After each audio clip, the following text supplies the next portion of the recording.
नमस्ते बेटा। आज हम कक्षा नवम में गणित का एक नया चैप्टर स्टार्ट कर रहे हैं जिसका नाम है परिमेयकरण। क्या नाम है? परिमेयकरण। और परिमेयकरण में हम एक्सरसाइज उठाए 3.1। ठीक है। अब आप ये सोचें कि सर कुछ सवाल बता दिए, कुछ सवाल नहीं बताए आपने। तो देखो बेटा, ये यूट्यूब चैनल है, ठीक है। इसमें सभी सवाल तो नहीं बताए जा सकते हैं, न सभी सवालों का सॉल्यूशन दिया जा सकता है, ठीक है। लेकिन इतना बताना चाह रहे हैं कि इस लॉकडाउन में जितना भी पढ़ा रहे हैं वो सब इम्पोर्टेंट पढ़ा रहे हैं, ठीक है। इम्पोर्टेंट पढ़ाएंगे तो उसमें क्या होगा कि जो सवाल हम आपको बताएंगे उस सवालों के आधार पर आप कई सवाल लगा सकते हैं। सभी सवाल नहीं बताए जाते, ना कोई टीचर बताएगा, ना इतना लंबा कोई वीडियो बना सकता है कि आपको एक एक घंटे का कोई वीडियो बनाए, ठीक। तो परिमेयकरण में आपको 3.1 के जो सवाल बताएंगे, अब हमने थोड़ा तरीका पढ़ाने का बदला है। पहले हम आपको यूट्यूब के माध्यम से सवालों के सॉल्यूशन यहाँ बताएंगे, जो सॉल्यूशन देके उन्हीं सॉल्यूशन सवालों को देखकर अपने मन से आपको लगाना है। अब होमवर्क आपको नए सवालों का होमवर्क नहीं देंगे, आपके लिए खुशखबरी है कि नए सवालों के लिए आपको होमवर्क नहीं देंगे। सवाल यहाँ व्हाइट बोर्ड पर लगाएंगे और व्हाइट बोर्ड पर लगाने के बाद उन्हीं सवालों का हम आपको होमवर्क PDF फॉर्मेट में देंगे। फिर आप उन सवालों को देखने के बाद अपने मन से लगाना है। ईमानदारी इतनी बरतनी है आपको कि सवालों को टीपना नहीं है, समझना है, समझने के बाद उनको सॉल्व करके दिखाना है, ठीक है। कई बच्चों की शिकायत आ रही थी कि सर ये सवाल समझ नहीं आया, ये सवाल समझ में नहीं आया। तो अब हम वो जड़ ही खत्म कर रहे हैं, हम वही सवाल बताएंगे और वही सवाल आपको होमवर्क में करने के लिए देंगे। ऐसा ठीक है क्यों भाई? चलिए कमेंट करेंगे आप लोग सब लोग, ठीक है। चलिए अब 3.1 में क्वेश्चन नंबर पहले बता रहे हैं हम 6वां, ठीक है। पहले 5 क्वेश्चन वन लाइनर हैं, ज़्यादा इंपॉर्टेंट नहीं है या समझाने लायक नहीं है, मान लीजिए, ठीक है। क्वेश्चन नंबर 6, क्वेश्चन नंबर 6 पहला है 3 + 2√2 फिर 3 - 2√2। ये पहला प्रश्न है। हमने कक्षा 7 में एक सरल संख्या पढ़ी थी, a धन b a ऋण b बराबर a² - b²। क्या पढ़ी थी हमने? a धन b a ऋण b बराबर a² - b²। इसी सर्वसंख्या का यहाँ प्रयोग कर सकते हैं, समझना ध्यान से। इसी सर्वसंख्या का यहाँ प्रयोग कर सकते हैं। इसको a, इसको b, इसको a, इसको b मान लेंगे। तो अगर ऐसा मान लेंगे तो a² - b² के फॉर्मेट में रख सकते हैं, हाँ या नहीं? समझ में आई बात? नहीं आई? ठीक है। तो इसको a मानेंगे, यहाँ पे भी a है, तो a² यानी कि a का मतलब क्या है? 3। ऐसा मान लीजिए कि सर्वसमीका से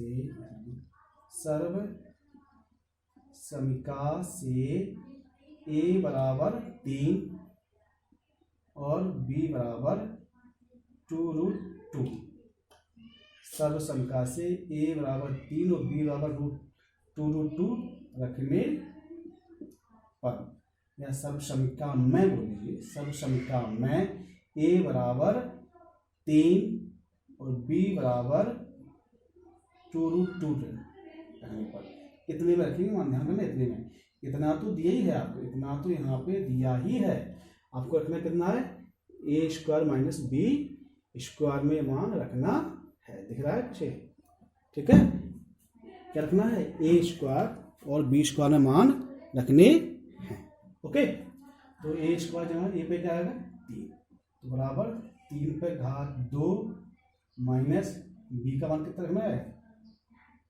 2√2 की होल पावर 2। तो 3 पे जब पावर होगा तो 3 का कितना हो जाएगा? 9। अब इसको थोड़ा ध्यान देना, 2√2 का मल्टीप्लाई 2 बार, यहाँ थोड़ा अलग लिखेंगे, 2√2 × 2√2, ठीक है। तो 2 का 2 में गुणा, तो पूर्णांक है, तो 2 दूनी 4। ये आपकी अपरिमेय संख्या है। तो √2 का गुणा √2 में होगा, तो √2 का √2 में होगा तो रूट कितना जाएगा? 4, सिंपल। और √4 का यदि वर्गमूल लेंगे कितना आएगा 2, बीच में कोई चिन्ह नहीं तो गुणा का आएगा। 4 का वर्गमूल कितना आएगा 2 आएगा, तो 4 दूनी 8। तो यहाँ पे इसका मान कितना आया 8। इसको आप बता लेना कॉपी पे ध्यान से, क्योंकि कंफ्यूज करेगा कई बार कि कहाँ से आ गया 8। ठीक है, जो भैया होशियार है वो तो समझ लेते हैं, थोड़े से वीक बच्चे राज जैसे भैया थोड़े से राम जी हैं, राज हैं, उनको तकलीफ होगी थोड़ी सी। तो 9 में से 8 गए कितना बचा 1 आंसर। ये आपका 6वां क्वेश्चन आपका सॉल्व होगा। ठीक है, 6वां 7वां थोड़ा डिफरेंट है आपका, 7वां अलग है। 7वां देखेंगे √5 -2 और √3 -√5। ठीक है, इसको देखा जाए तो यहाँ पे तो सरसम का लग नहीं रही है, क्योंकि यहाँ पे तो एक प्लस का एक माइनस होना चाहिए। इसमें विजातीय पद भी है, और देखा जाए तो यहाँ पे तो एक का मान 5 है, तो यहाँ एक का मान √3 है, तो इसमें सरसम का तो लग नहीं रही है। तो इसको सरसम का नहीं लग रही है तो क्या करेंगे, हम इनका मल्टीप्लाई करेंगे। क्या करेंगे हम इनका, क्योंकि बीच में कोई चीज़ मल्टीप्लाई करेंगे। सबसे पहले ध्यान देने वाली बात है कि इसमें 2 पद, इसमें भी 2 पद। पहले किसी भी एक पद का मल्टीप्लाई, कोई नियम नहीं होता इसमें। ठीक है, किसी भी एक, जैसे कि गुणा करते हैं कौन करते हैं 2 4 3 4, तो क्या करेंगे, क्या करते हैं पहले 3 गुणा करते हैं दोनों में, और फिर 4 गुणा करते हैं। इसी तरीके से पहले 3 गुणा करेंगे दोनों में। क्या करेंगे, पहले फर्स्ट क्या करेंगे 3 का गुणा दोनों में करेंगे। ध्यान देना है, निशान लगा दिया हमने बेटा, √3 का √5 में, तो 3 5 15, तो √15 हुआ। ओके, अब √3 का -2 में, तो माइनस के यहाँ माइनस का चिन्ह और 2√3। ओके, अब बारी किसकी है, अब बारी है आपकी दूसरे वाली संख्या की। ऐसा नहीं कि हमने पहले इसका गुणा किया तो आप भी पहले इसी का गुणा करें, नो प्रॉब्लम।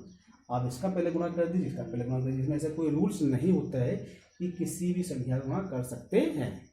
ठीक, दूसरे टीचर ने आपने बताया होगा कि नहीं इसका गुणा करो, तो ऐसा कोई नियम नहीं है। अब √5 का गुणा √5 में करेंगे तो √5 यानी कि पहले तो माइनस और प्लस का, पहले तो चिन्हों का गुणा होता है, तो माइनस प्लस माइनस 5 25, तो √25 और माइनस प्लस। अब 5 का गुणा 2 में करेंगे, रूट में है तो 5 दूनी 10 नहीं करेंगे। इसका मतलब है कि जैसे कि 2 का गुणा x में करते हैं तो 2x होता है, उसी प्रकार 2 का गुणा √5 में करेंगे तो 2√5 होगा। श्रीमान जी आई बात समझ में? चलिए अब ढूंढेंगे हम सजातीय पद। क्या कोई सजातीय पद है? √15 कहीं है? नहीं है। क्या √3 कहीं है? नहीं है। क्या √5 है? लेकिन 25 का हम वर्गमूल ले सकते हैं, इतना तो है। 15 का वर्गमूल तो आएगा नहीं, तो उसको √15 15 -2√3, यहाँ पे माइनस के कितने आएंगे 5। 25 का वर्गमूल कितना होगा 5 प्लस 2√5। ठीक, इसको क्रम में लगा सकते हैं। क्रम में लगाने का तरीका है, पहले रूट अधिक वाली संख्या लीजिए, फिर ए ले लीजिए, फिर ए ले लीजिए, फिर ए ले लीजिए, जैसा भी आप, ये भी आंसर सही है। उसको ऐसे भी कर सकते हैं 2√5, ठीक है, -2√3। ठीक है, अगर ये यहाँ पर √3 होता तो इनके बीच में कैलकुलेशन हो जाता, जोड़े जा सकते थे। लेकिन चूंकि इसमें √5 है, √3, इसलिए इसमें कोई भी ऑपरेशन संभव नहीं है। यानी कि ऑपरेशन मतलब जोड़ना घटाना संभव नहीं है श्रीमान जी। ठीक, अब यहाँ पे प्लस के 15 हो गए बेटा, रूट में है, और यहाँ पे माइनस के 5। ये आपका फाइनली हो गया क्या आंसर। ये 7वां सवाल का आपका क्या हो गया आंसर हो गया। आंसर शीट में आगे 5 लिखे तो घबराने वाली बात नहीं। अगर आप आंसर शीट पे देखें तो क्रम डिस्टर्ब हो सकता है, लेकिन इनके मान डिस्टर्ब और चिन्ह डिस्टर्ब नहीं होंगे। इसलिए आप ये मत सोचना कि सर इसके आंसर कुछ अलग आ रहा है, आपने लगाया कुछ अलग है, तो बिल्कुल आप घबराएं नहीं। ठीक है, आंसर पर न जाए, सवाल के सीखने के तरीके पे जाएं। अगर सवाल समझ में ना आए तो आप हमें कमेंट करें। ठीक, अगला क्वेश्चन, आप क्वेश्चन नंबर 13 बता रहे हैं। अब आप सोचेंगे सर 6वां बताया आपने, 7वां बताया, 8 9 10 11 12 सब छोड़ दिए, तो सब क्वेश्चन में छोड़े नहीं हैं। ठीक है, हम आपको PDF अभी भेजने वाले हैं, या PDF हमने डाल दिया है नीचे, तो उसको आप देखेंगे तो क्वेश्चन नंबर 9वां सेम टू सेम 6वीं की तरह है, क्वेश्चन नंबर 8वां 6वीं की तरह है, उसमें भी सर्वसम का उपयोग करना है। क्वेश्चन नंबर 10वां वो भी आपका मल्टीप्लाई है, सीधा सीधा करना है, जैसे 7वें में किया था वैसे ही करना है। 11वां क्वेश्चन में सर्वसमका लगानी है, ठीक है। और 12वें क्वेश्चन में भी सर्वसमका लगानी है, लेकिन 12वां क्वेश्चन अभी हम बता देंगे, ठीक है। 12वां क्वेश्चन हम नहीं बता देंगे, ठीक है। 12वां क्वेश्चन थोड़ा अलग है, दूसरी प्रकार की सर्वसमका लगानी है। लेकिन 13वें क्वेश्चन में भी सर्वसमका लगानी है, लेकिन थोड़ा सा टिपिकल यहाँ पे दोनों में क्या आ गया, रूट आ गया, इसलिए 13वां क्वेश्चन ध्यान से देखो बेटा, बहुत आसानी से। इसमें भी सर्वसमका लगेगी a² यानी कि a की वैल्यू ये है और ये b की वैल्यू है, b है और ये a है, a² b² यानी कि सर्वसमका से लिख देंगे, सर्वसमिका से सर्वसमका का यूज किया हमने, उसका मतलब है a² यानी कि √5, ध्यान देना, √5 की पावर 2 माइनस √2 की पावर 2। बहुत सरल सवाल है, बिल्कुल सरल है। अब देखेंगे यहाँ पे, या तो प्रश्न 25 कर दो या सीधा सीधा फंडा है, स्क्वायर से रूट कैंसिल, ठीक है। तो 5 बचा यहाँ पे, स्क्वायर से रूट कैंसिल, 2 बचा, 3 में से 2 गया तो कितना आएगा, ये सॉरी 5 में से 2 गया तो कितना आएगा 3। दिस इज द, बताइए कोई कठिन था क्या? हाँ, क्वेश्चन नंबर 12वां थोड़ा सा हटके है, 12वां क्वेश्चन आपको समझा देते हैं, ठीक है। √5 प्लस √2 की होल पावर 2, इसको देखिए, इसमें सर्वसमिका कौन सी लगानी है, वही देखो, सर्वसमिका, ध्यान करना, कक्षा 8 के आज 7 का सवाल है सर। सर्वसमिका a धन b का होल स्क्वायर बराबर a² plus 2ab plus b² है कि नहीं।